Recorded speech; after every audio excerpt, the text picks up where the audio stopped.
Hi hello good morning. ಇದು second Sunday mini blog, ಅಂದರೆ morning vlog ಆಗಿರುತ್ತೆ. Second Sunday means ನಾವು ಈ ಮನೆಗೆ ಬಂದು ಇದು ಸೆಕೆಂಡ್ ಸಂಡೇ, 2 ವೀಕ್ಸ್ ಆಯ್ತು ಆಲ್ರೆಡಿ. ಇವತ್ತು ನಮ್ಮ ತಮ್ಮ ಮನೆಗೆ ಬರ್ತೀನಿ ಅಂತ ಹೇಳಿದ್ದ. ಸೊ ಅದಕ್ಕೋಸ್ಕರ ಅಡ್ವಾನ್ಸಾಗಿ ಅವನಿಗೋಸ್ಕರ ಸ್ಪೆಷಲಾಗಿ ಫಸ್ಟ್ ಟೈಮ್ ಈ ಮನೇಲಿ ದೋಸೆ ಮಾಡೋಣ ಅಂತೇಳ್ಬಿಟ್ಟು ಎಲ್ಲ ಪ್ರಿಪೇರ್ ಮಾಡ್ಕೊಂಡಿದ್ದೆ. ಅದಕ್ಕೆ ಪಲ್ಯ ಮತ್ತು ಚಟ್ನಿ ಪ್ರಿಪೇರ್ ಮಾಡ್ಕೋಬೇಕಲ್ವ, ಅದಕ್ಕೋಸ್ಕರ ಫಸ್ಟ್ಗೆ ನಾನು ಎಂಟ್ರಿ ಕೊಟ್ಟಿದ್ದೆ ಅಡುಗೆ ಮನೆಗೆ. ಅದಾದಮೇಲೆ ನಿಮಗೆ ಯೂಶ್ವಲಾಗಿ ಗೊತ್ತೇ ಇದೆ, ಬಿಸಿನೀರು ಸ್ಟಾರ್ಟ್ ಮಾಡಿದ್ದೀನಿ. So morning routine 1 glass hot water, ಅದಾದ ತಕ್ಷಣ ಟಿಫಿನ್ ಆದಮೇಲೆ ಟೀ ಕುಡಿಯೋಣ ಅಂತ ಪ್ಲ್ಯಾನು. ಸೊ ಅದಕ್ಕೋಸ್ಕರ ನಮ್ಮ ತಮ್ಮಂಗೆ ಕೇಳಿದೆ, ನಿನಗೆ ಟೀ ಬೇಕಾ ಅಂತೇಳ್ಬಿಟ್ಟು. ಅವ್ನಿಗಂತೂ ಬಿಸಿನೀರು ಕಂಪಲ್ಸರಿ ಬೇಕೇ ಬೇಕು.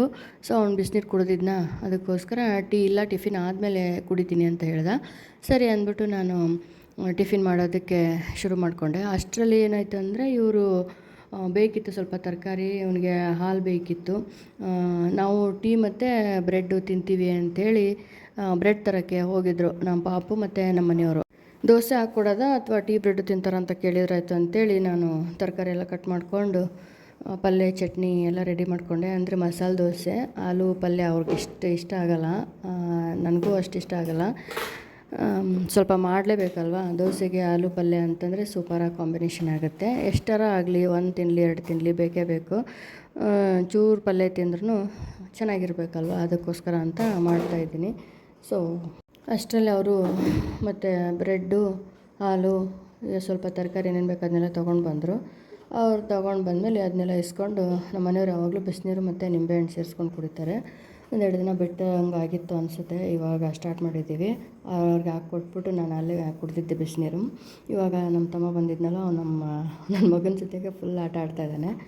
ಅವನು ಕ್ರಿಕೆಟ್ ಆಡೋದು ಮತ್ತು ಹಿಂಗೆ ಬಾಲ್ ಕಿಕ್ ಮಾಡೋದು, ನಂದು ಬಾಲ್ ಅನ್ನೋದು, ಔಟ್ ಅನ್ನೋದು ಭಾಳ ಎಂಜಾಯ್ ಮಾಡ್ತಾಯಿದ್ದ. ಅವ್ರ ಮಾಮನ ಜೊತೆಗಂತರೂ ರಾಜ ಮಾಮ ಅಂತೇಳ್ಬಿಟ್ಟು. ಅದಕ್ಕೋಸ್ಕರ ನಾನು ವಿಡಿಯೋ ಮಾಡೋಕ್ಕಾಗೋಣ ಅಂತೇಳ್ಬಿಟ್ಟೆ ಬಂದಿರೋದು ಅವ್ರ ಹತ್ರ. ಎಷ್ಟು ಎಂಜಾಯ್ ಮಾಡ್ತಾಯಿದ್ರು ಅಂದರೆ, ಎಷ್ಟೊತ್ತವರೆಗೂ ಆಟ ಆಡಿದ್ದಾರೆ ಗೊತ್ತಾ. ನಂದು ಇಡೀ ಟಿಫಿನ್ ಮಾಡೋವರೆಗೂ ಆಟ ಆಡಿದ್ದಾರೆ, ದೋಸೆ ಎಲ್ಲ ರೆಡಿ ಆಗೋವರೆಗೂ. ಸೊ ಅವರೆಲ್ಲ ಆಟ ಆಡಿದ್ಮೇಲೆ ಅವ್ರಿಗೆ ದೋಸೆ ಹಾಕ್ಕೊಟ್ಟು ಅವರು ತಿಂದರು, ಎಂಜಾಯ್ ಮಾಡಿದರು ಮತ್ತು ಸ್ನಾನ ಎಲ್ಲ ಮಾಡಿಕೊಂಡ್ರು. ಇವಾಗೆಲ್ಲ ಆಗೋಯ್ತಲ್ವ ಟಿಫಿನು. ನಾನು ಸ್ನಾನ ಮಾಡಿಕೊಂಡು ಪೂಜೆ ಮಾಡಿ ಮತ್ತು ಆಮೇಲೆ ಟಿಫಿನ್ ಮಾಡಿದೆ ಅಂತ ಹೇಳ್ಬೋದು. ಬಾಗಿಲು ಪೂಜೆ, ರಂಗೋಲಿ ಎಲ್ಲನೂ ಸ್ವಲ್ಪ ತಗೊಳ್ಳೋಣ ವಿಡಿಯೋ ಅಂತೇಳ್ಬಿಟ್ಟು ಮಾಡಿ ಬ್ಲಾಗಲ್ಲಿ ಸೇರಿಸೋಣ ಅಂತೇಳ್ಬಿಟ್ಟು ಪ್ಲ್ಯಾನ್ ಮಾಡಿ ತೊಗೊಂಡಿದ್ದೆ. Thank you so much for watching. ನನ್ನ ಎಲ್ಲ ವೀಡಿಯೋಸು ಚಾನಲಲ್ಲಿ ಅವೈಲಬಲ್ ಇದೆ, ಪ್ಲೀಸ್ ಹೋಗಿ ನೋಡಿ, ಎಂಜಾಯ್ ಮಾಡಿ ಅಂತ ಹೇಳ್ತಾ ಪ್ಲೀಸ್ ಸಬ್ಸ್ಕ್ರೈಬ್ ಮಾಡಿಕೊಂಡು ಎಲ್ಲ ವೀಡಿಯೋಸ್ನ ನೋಡಿ ಸಪೋರ್ಟ್ ಮಾಡಿ. Thank you so much for watching. Bye.